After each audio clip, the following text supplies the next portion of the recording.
భక్తి సోపానం యూట్యూబ్ ఛానల్కి స్వాగతం. ప్రతి వీడియోతో ఒక మంచి విషయాన్ని మీ ముందరికి తీసుకొచ్చే ప్రయత్నం చేస్తున్నాను. ఆశాంతం ఈ వీడియోని తప్పకుండా వీక్షించండి. చాలా మంచి విషయం, మనం అందరం ప్రతి ఒక్కరూ పాటించాల్సిన విషయం ఇది. అదే ఐకమత్యమే మహాబలం. ఐకమత్యం ఏంటండి? అందరూ కలిసి ఉండడం. దీనికి ఒక చిన్న మీకు కథ చెప్తాను. పూర్వకాలంలో పెద్దలు ఏం చేసేవాళ్ళు అంటే అమ్మమ్మలు, నానమ్మలు, తాతయ్యలు రాత్రులు నిద్రపోయే ముందర లేకపోతే చిన్నతనం నుంచి పిల్లలకి ఇటువంటి కథలు చెప్పేవాళ్ళు. నీతి విషయాలు, నీతి కథలు చెప్పేవాళ్ళు. దీని నుంచి ఏమవుతుందంటే ప్రతి ఒక్కరికి చిన్నప్పటి నుంచి అదే వినడం వల్ల వాళ్ళ మనసులో మనం మంచి పనులే చేయాలి, చెడు మనం చేయకూడదు అన్న భావన చిన్నప్పటి నుంచి ఉండేది. ఇప్పుడు చెప్పేవాళ్ళు లేరు, వినేవాళ్ళు లేరు. ఒకసారి ఆ కథ ఏంటో చూద్దాం. ఒక రైతుకి 3 కొడుకులు ఉన్నారు. వాళ్ళు చిన్నతనం నుంచి బాగా పేచి ఒకళ్ళు అంటే ఎప్పుడు కొట్టుకుంటూనే ఉండేవాళ్ళు.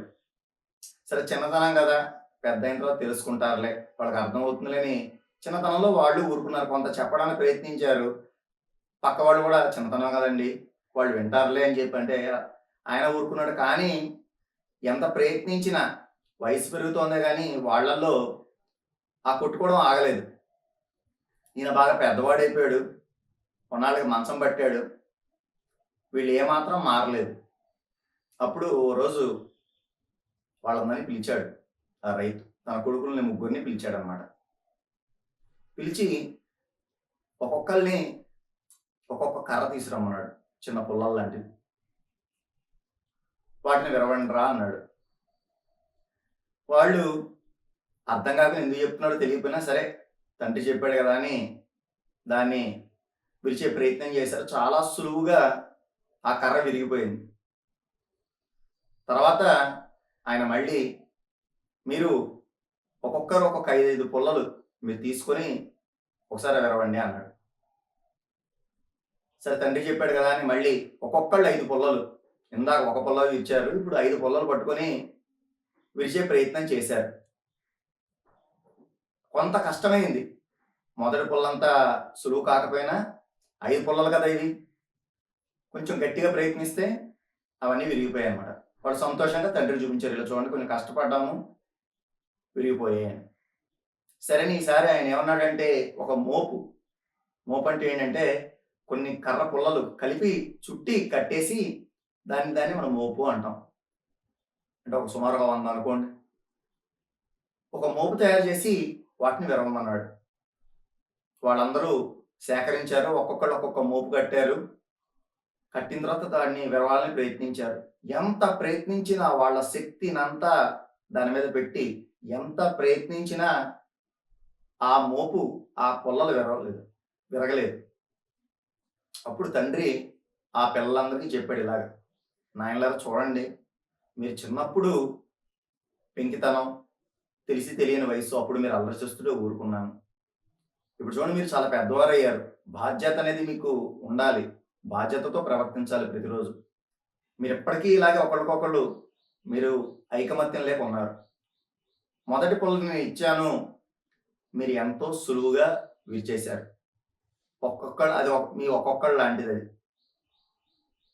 మీరు ఒక్కొక్కళ్ళే ఎవరికి వాళ్ళు అంటుంటే సమాజం కావచ్చు, వేరే మిత్రులు కావచ్చు, బయట వారు కావచ్చు, మిమ్మల్ని ఎంతో తేలిగ్గా ఓడించగలరు. అంటే మీ మనసును మార్చివేయచ్చు, మీతో ఏదైనా చేయరాని పనులు చేయించవచ్చు, రకరకాలు చేసి మిమ్మల్ని మీరు పాతాళానికి వెళ్ళిపోయేలా చేయవచ్చు. కానీ రెండోది చూడండి, మీరు కొన్ని పుల్లలు ఇచ్చాను మీకు, ఒక 5 పుల్లలు ఇచ్చి మళ్ళీ విరవమన్నా, కొంచెం గట్టిగా ప్రయత్నించారు, అయింది, అది కూడా మీరు విరవగలిగారు. అంటే కొంతమంది కనీసం, ఇంకొంతమంది ఒకరితో అవ్వలేదు, కొంతమంది వచ్చి ప్రయత్నం చేస్తే మిమ్మల్ని మార్చవచ్చు. అంటే మీలో దుష్ట సంస్కారాలను తీసుకురావచ్చు, ఐకమత్యాన్ని మీకు లేకుండా చేయవచ్చు. చూడండి, చివరి ప్రయత్నం నేను చెప్పింది ఒక మోపుని తయారు చేసి దాన్ని విరవమని చెప్పాను. మీరందరూ ఎంత ప్రయత్నించినా, మీరందరూ బలవంతులు, ఎంత బలాన్ని మీరు దాని మీద ప్రయోగించినా ఆ మోపుని విరవలేకపోయారు. మీరందరూ కూడా, మీ 3 అన్నదమ్ములందరూ కలిసిమెలిసి ఉంటే ఎటువంటి వచ్చినా ఎటువంటి వారు వచ్చినా వాళ్ళు మీ ఐకమత్యాన్ని చెడగొట్టలేరు, మిమ్మల్ని దూరం చేయలేరు, మిమ్మల్ని విడదీయలేరు అని చెప్పి వాళ్ళకి ఆ నీతి బోధ చెప్పాడనమాట. వాళ్ళు కూడా పెద్దవారయ్యారు కాబట్టి అర్థం చేసుకుని తండ్రి ఎందుకు చెప్పాడు అని ఇంకొకసారి అర్థం చేసుకుని వాళ్ళు కూడా తమ తప్పు తెలుసుకొని ఆయన ముందు ఆయన కాళ్ళు పట్టుకొని, నాన్న ఇంకోసారి ఇలాంటివి చెయ్యము, మాకు బుద్ధి వచ్చింది, మేమంతా కలిసిమెలిసి ఉంటాము, ఇప్పుడు మీరు ఎందుకు చెప్పారో మాకు బాగా అర్థమైంది, ఇక జీవితాంతం మేము మర్చిపోం దీన్ని అని చెప్పి తండ్రికి వాళ్ళు ప్రతిజ్ఞ చేశారనమాట.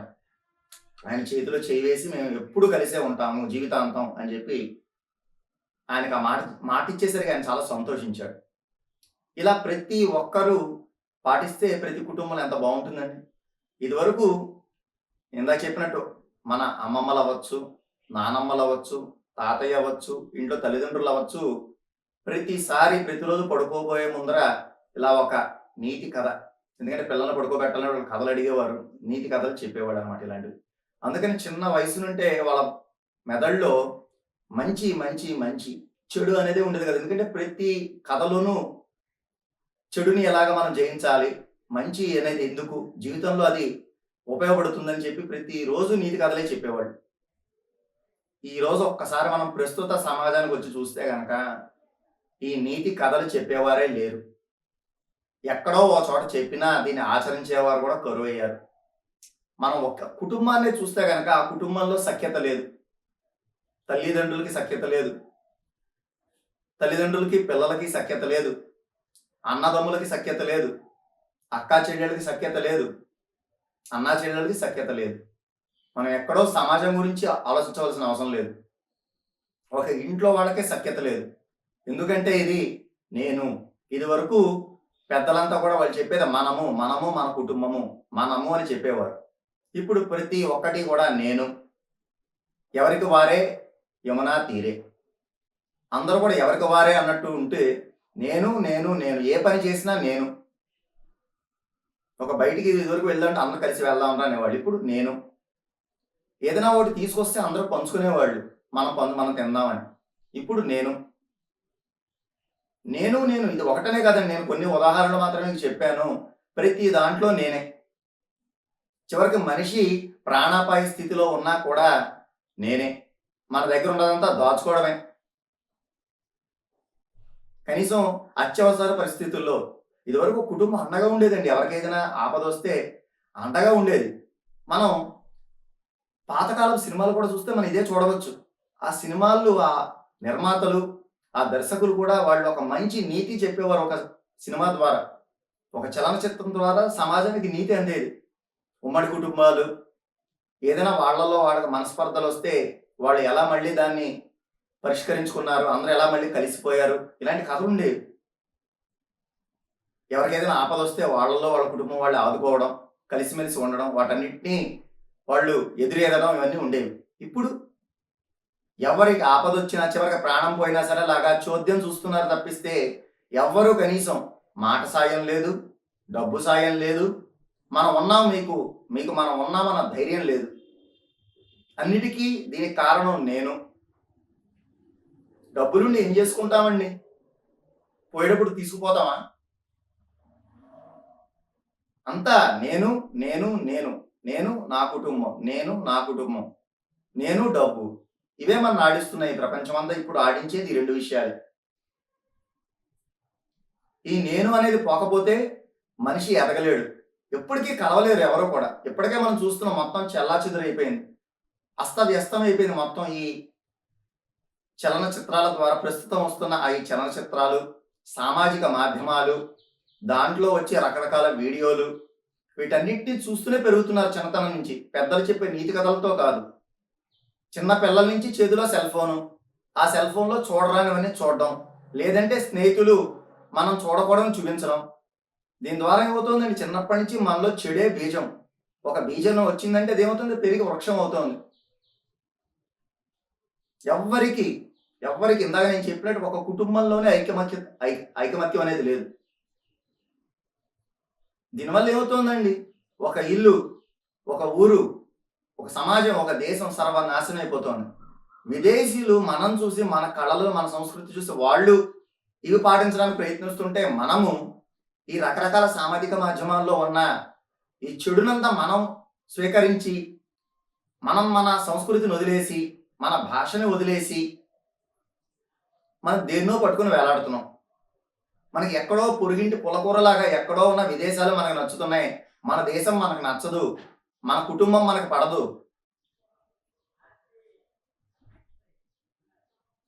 ఏమంటే ప్రతి ఒక్కరు ఇవన్నీ మనం మానుకోవాలండి. మనలో మనం మారాలి. మళ్ళీ మన దేశం ప్రగతి సాధించాలంటే, ఒక కుటుంబం అనేది, వ్యవస్థ అనేది ఉండాలంటే ఇది ఉండాలి.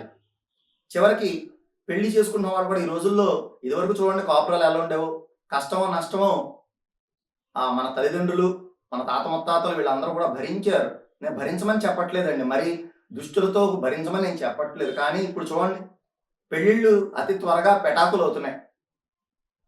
కలిసి కాపురం కూడా చేయట్లేదు. ఎందుకంటే వాళ్ళలో వాళ్ళకే నేను. ఇది నాది, ఇది నేను. నువ్వెంత? నువ్వు చెప్పేదేమిటి? ఒక పెళ్ళైన వాళ్ళకి ఇద్దరి మధ్యనే సఖ్యత ఉండట్లా. ఇంక తర్వాత పిల్లలు ఎక్కడి నుంచి వస్తారు? ఒక కుటుంబం ఎక్కడ ఏర్పడుతుంది? సఖ్యత అనేది ఎక్కడుందండి? ఇదంతా సాధ్యం అవ్వాలంటే ముందర పెళ్ళై వాళ్ళు కాపురం చేసి కలకాలం ఉండాలి కదా! అదే జరగట్లేదు. అన్నీ విచ్ఛిన్నమైపోతున్నాయి పెళ్ళిళ్ళే. ఎందుకంటే ఇది తల్లిదండ్రులు చెప్పట్లేదు. మనం చూస్తున్నాం ఈరోజు తల్లిదండ్రులు కూడా ఏమీ చెప్పట్లేదు, అలాగా చోద్యం చూస్తూ ఉంటున్నారు అంతే పిల్లలకు. మంచి చెడు ఏమీ చెప్పేవాళ్ళు లేరు. ఒక దేశం అంతా అస్తవ్యస్తమైపోతుంది. ముఖ్యంగా మన భారతదేశం ఎన్నో సంస్కృతులకి నిలయమైన ఈ భారతదేశం సర్వనాశనాన్ని చేస్తున్నారు ఇప్పుడున్న ప్రస్తుత జనరేషన్. ఇది మనమంతా మార్చుకోవాలి. ప్రతి ఒక్కరు కూడా ఇంట్లో పెద్దలు ఇప్పుడు పుట్టే పిల్లలకి, ఎందుకంటే మనం కొంత ప్రయత్నిస్తే కనీసం కొంతకాలానికి ఒక దశాబ్దం తర్వాత మనం చూస్తే గనక మంచి సమాజం ఏర్పడుతుంది. తర్వాత వచ్చే తరం వాళ్ళు మళ్ళీ మనం ప్రయత్నిస్తే కనుక రోజు ఇలాగే మనం పెద్దల చెప్పినట్టు ప్రతిరోజు పడుకునే ముందు ఒక నీతి కథ, వాళ్ళకి మంచి చెడు చెప్పడం, బయటికి తీసుకెళ్ళి ఆ చెడు ఏంటో చూపించడం, ఒక్కసారి దీనివల్ల జరిగే పరిణామాలు ఏంటో చెప్పడం, వాళ్ళకి అర్థమైతే చెప్పాలండి. చెప్పకపోతే వాళ్ళకి ఎలా తెలుస్తుంది? వాళ్ళకి రకరకాల సందేహాలు కలుగుతూ ఉంటాయి. మనం తీసుకెళ్ళి రోజు ఇవన్నీ చెప్తూ ఉంటే కనుక, మనం అనాథ శరణాలయానికి తీసుకెళ్ళి అక్కడ ఎంత దారుణంగా ఉంది ఆ వ్యవస్థ. పాపం వాళ్ళకి పిల్లలు ఎలా ఉన్నారు ఒక్కళ్ళే, వాళ్ళకి తిండి పెట్టేవాళ్ళు లేరు, వాళ్ళు చూసుకునేవాళ్ళు ఎవరు లేరు. మనం చెప్తూ అలాగే వృద్ధాశ్రమాలకు మనం తీసుకెళ్ళి పెద్దల్ని తీసుకెళ్ళి వదిలేస్తున్నారు దాంట్లో. దీనివల్ల అక్కడ పెద్దల్ని చూసేవారు లేరు. మనం కూడా ఇదే చేస్తే కనుక రేపు పొద్దున్న మనకు కూడా ఇదే ఎదురవుతుంది. మనల్ని చూసేవాళ్ళు అంటూ ఎవరు ఉండరు. ఇలా ఎన్నో ఉదాహరణలతో మనం ప్రతిరోజు చెప్తూ ఉంటే వాళ్ళు అక్కడ ఓహో మనం ఇలాగా చేస్తే కనుక రేపు పొద్దున మనం కూడా ఇలాగే మనం ఉంటాము అని చెప్పి వాళ్ళల్లో మంచి సంస్కారాలు నాటుకుంటాయండి. స్వార్థం స్వార్థం స్వార్థం, అందరిలో నేను నేను నేను, డబ్బు డబ్బు డబ్బు, దీని వెనకే పరిగెడుతున్నారు. చదువుకోవడం పిల్లల వెంటనే ఉద్యోగాలు, విదేశాలు, లేదంటే కార్పొరేట్ జాబులు, ఇంతే ఇప్పుడు ప్రస్తుతం ఆలోచన. ఒక మంచి సంస్కారం అనేది మీరు ఉంటే మీరే ఆలోచించండి ఒక్కసారి. ఎంతమందికి ఉంది? పూర్వకాలం ఎలా ఉంది? మీరే ఉన్నారు. మీ తల్లిదండ్రుల తరం ఎలా ఉంది? మీ తాత తరం ఎలా ఉంది? మన తరం ఎలా ఉంది? వచ్చే తరం ఎలా ఉంది మనం చూస్తున్నాం. నెక్స్ట్ ఆ పిల్లలు కూడా ఎలా ఉంటున్నారు? మీరు ఒక్కసారి ఆలోచించండి. మనకేముంది, నాది ఒక్కదానితో ఏమైనా మార్పు జరిగిపోతుందని మీరు అనుకోవచ్చు. ఒక్కొక్క కుటుంబం ప్రయత్నిస్తేనే కదండి దాని ద్వారా ఒక ఊరు లేకపోతే ఒక సమాజం తయారయ్యేది. వచ్చే తరం ప్రతిరోజు ప్రతి ఒక్కళ్ళు ఇవన్నీ మంచి చెడు పిల్లలకి నేర్పిస్తూ ఎన్నో ఉదాహరణలు చెప్తూ వాళ్ళని రకరకాల ప్రదేశాలకు తీసుకెళ్ళి, ఇందాక నేను చెప్పినట్టు వీలున్నప్పుడల్లా ఆ వృద్ధాశ్రమాలకి, అనాథ శరణాలయాలకి, లేదంటే ఇంకా రోడ్డు పక్కన ఎంతో మంది భిక్షగాళ్ళు ఉంటున్నారు, వాళ్ళని తీసుకెళ్ళి, లేదంటే అంగవైకల్యం ఉన్న వాళ్ళని చూపిస్తూ చూడండి వీళ్ళు ఎలా ఉంటున్నారో. మనమంతా కలిసి ఉండేలాంటి ఏదైనా సందర్భం వచ్చినప్పుడు మనమంతా దీన్ని ఎదుర్కోవచ్చు అని చెప్పి వాళ్ళకి చెప్తూ ఉంటే వాళ్ళల్లో మంచి సంస్కారాలు పెరుగుతాయి. తద్వారా మంచి సమాజం ఏర్పడుతుంది. ప్రతి ఒక్కరూ ఐకమత్యంతో ఉండండి. దయచేసి నేను నేను నేను అన్నది మానుకొని మనం అన్న భావన పెంచుకోండి. దాని ద్వారా ఇందాక నేను చెప్పినట్టు ఒక దేశమే అభివృద్ధి చెందుతుంది. దేశం మంచి సమాజం తయారవుతుంది, మంచి తరం తయారవుతుంది. ఇది ప్రతి ఒక్కరు కూడా ఇది గుర్తుంచుకొని పాటించి మంచి సమాజ నిర్మాణానికి దోహదపడండి. మంచి తరాన్ని తయారు చేయండి. నమస్కారం. ఏమండి చాలామంది మా ఛానల్‌ని ఆదరిస్తున్నారు. కానీ సబ్స్క్రైబ్ చేయకుండానే ఎక్కువ మంది చూస్తున్నారు. మీరందరూ గనక సబ్స్క్రైబ్ చేసుకుంటే ఇంకా ఎంతో మంచి కంటెంట్‌తో మీ ముందరికి రాగలము. అందుకని తప్పకుండా ప్రతి ఒక్కరూ మా ఛానల్‌ని సబ్స్క్రైబ్ చేయండి. అలాగే మా వీడియోస్‌ని ప్రతి ఒక్కరికి షేర్ చేయండి. అలాగే బెల్ ఐకాన్ నొక్కితే కొత్త కొత్త నోటిఫికేషన్స్ మీకొస్తాయి. తప్పకుండా సబ్స్క్రైబ్ చేయండి. మమ్మల్ని ఆశీర్వదించండి. ధన్యవాదాలు.